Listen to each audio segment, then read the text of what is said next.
अपार mathematics classes. Friends, आज हम लोग पढ़ेंगे वृत्त। चलिए वीडियो स्टार्ट करते हैं। सबसे पहले जान लेते हैं कि वृत्त होता कैसा है। देखिए, कुछ इस तरह का वृत्त होता है जिसमें बहुत सी चीज होते हैं। जैसे एक होता है केंद्र, ठीक। केंद्र से अगर हम कोई भी एक लाइन खींचते हैं ऐसे जो आउटर लाइन को टच करे तो उसको त्रिज्या बोलते हैं। जैसे ये क्या होगा, त्रिज्या, ठीक। केंद्र का नाम दे देते हैं हम O और ये है त्रिज्या, ठीक। त्रिज्या को हम शॉर्ट में स्मॉल r से सूचित करते हैं। और कोई भी वृत्त है उसमें हम क्या कर सकते हैं, अनगिनत त्रिज्या खींच सकते हैं। जैसे कोई हमारा पास वृत्त है, जैसे एक वृत्त है तो इसमें हम अनगिनत मतलब अनंत त्रिज्या खींच सकते हैं, ठीक। और क्या होता है, अब आते हैं हम व्यास। तो कोई भी ऐसा है हमारा केंद्र से और दोनों आउटर लाइन ऐसे है, यहाँ इस तरह, ये जो है ये हो गया हमारा व्यास। चलिए इसका नाम देते हैं ए और बी। ये जो लेंथ है हमारा ये हो गया व्यास। व्यास को हम स्मॉल डी से सूचित करते हैं। जो हमारा व्यास होता है उसको स्मॉल डी से सूचित करते हैं, ठीक। चलिए और क्या है, इसमें बहुत से होते हैं। और क्या, इसमें बहुत से व्यास भी खींचे जा सकते हैं। जैसे एक हम और वृत्त बनाते हैं। जैसे ये वृत्त है, ये केंद्र है हमारा, इसमें त्रिज्या अनगिनत कैसे खींच सकते हैं। एक त्रिज्या ये हो सकती है, ये भी त्रिज्या ही है, ये त्रिज्या ही है। कहीं पे आप खींच दीजिए, ये सभी हमारी क्या है, ये सभी हमारे त्रिज्या ही हैं, ठीक। केंद्र से आउटर लाइन को टच करते हैं, कोई भी हम लाइन खींचते हैं तो वो हमारा त्रिज्या ही होता है, ठीक। अब हम व्यास पे आते हैं। तो व्यास अनगिनत कैसे खींच सकते हैं। ये हमारा वृत्त है, ये केंद्र है। केंद्र से होते हुए एक लाइन हम खींचते हैं जो दोनों आउटर लाइन को, दोनों साइड के आउटर लाइन को टच करे तो क्या होगा, ये हमारा व्यास होगा, एक व्यास है।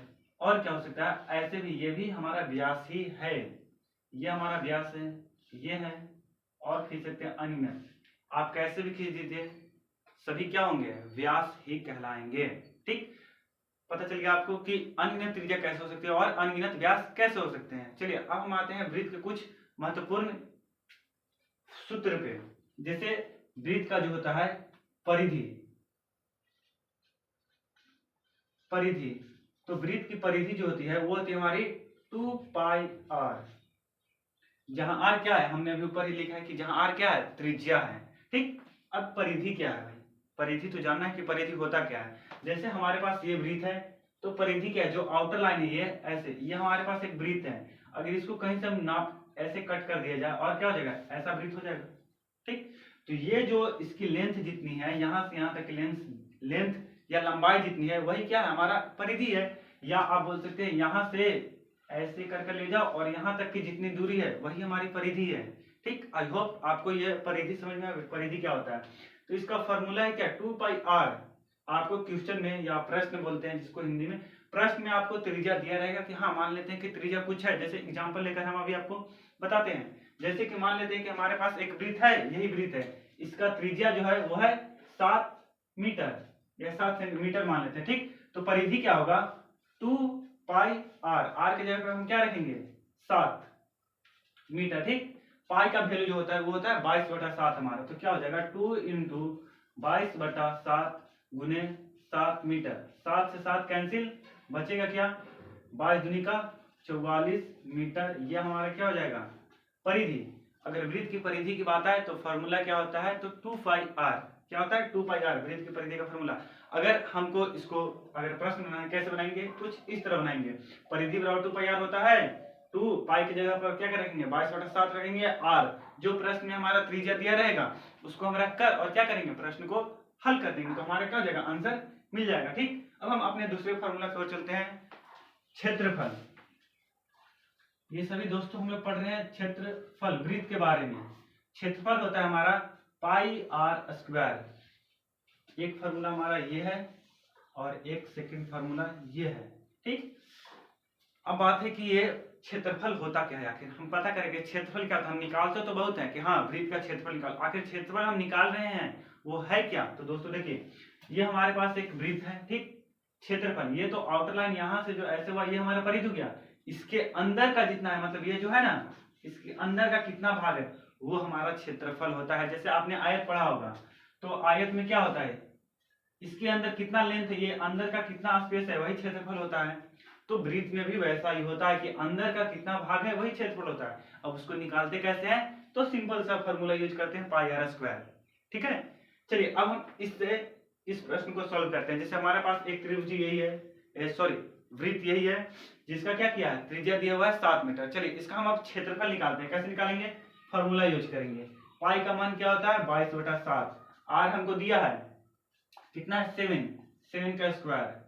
ठीक है, 22/7, 7 का स्क्वायर क्या होता है 49, कट करेंगे 7 और 22 को मल्टीप्लाई करेंगे 7 से, कितना आएगा 7 2 4 और 14 और 7 14 और 15, इतना मीटर स्क्वायर, क्योंकि मीटर का भी स्क्वायर तो साथ में होगा।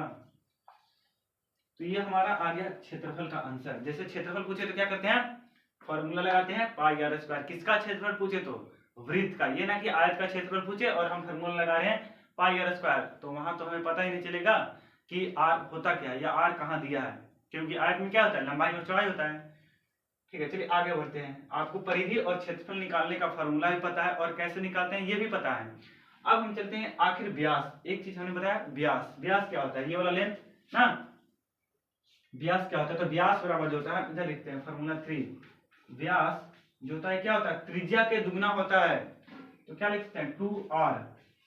ठीक, फॉर्मूला नंबर 3, व्यास क्या होता है 2r। ठीक है, तो अब इससे हम प्रश्न बनाते हैं, ये फॉर्मूला का यूज करते हैं। कैसे, इसी क्वेश्चन को, त्रिज्या हमारा 7 मीटर है, चलिए व्यास निकालते हैं। तो व्यास क्या हो जाएगा 2 × r, हमारा दिया है 7 मीटर, तो व्यास कितना आ जाएगा 14 मीटर आंसर।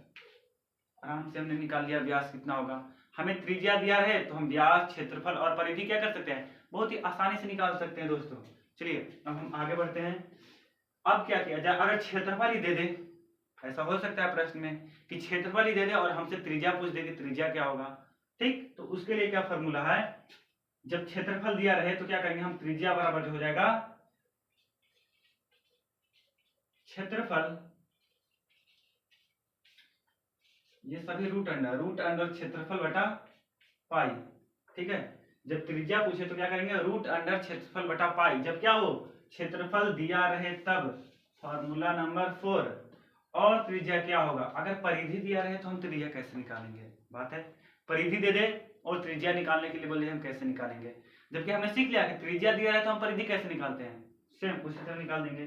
त्रिज्या दिया रहे तो परिधि क्या था 2πr, तो क्या हो जाएगा त्रिज्या हो जाएगा हमारा परिधि बटा 2π। क्या हो, ये फॉर्मूला कब यूज करेंगे, जब परिधि दिया हो और त्रिज्या पूछे तो क्या यूज करेंगे परिधि बटा 2π। ठीक, अब और एक त्रिज्या का फॉर्मूला होता है r बराबर, और क्या होता है तो व्यास दिया रहे तो क्या कर सकते हैं व्यास बटा 2, मतलब कि त्रिज्या क्या होता है व्यास का आधा होता है, या आप बोलिए कि जो व्यास होता है वो त्रिज्या का दुगना होता है। चलिए आशा करते हैं कि आप लोग जितना समझाएं अभी तक उतना आप लोगों को समझ में आया होगा। तो नेक्स्ट वीडियो में क्या करेंगे, हम कुछ प्रश्न को हल करेंगे। तो मिलते हैं नेक्स्ट वीडियो में, तब तक के लिए जय हिंद जय भारत।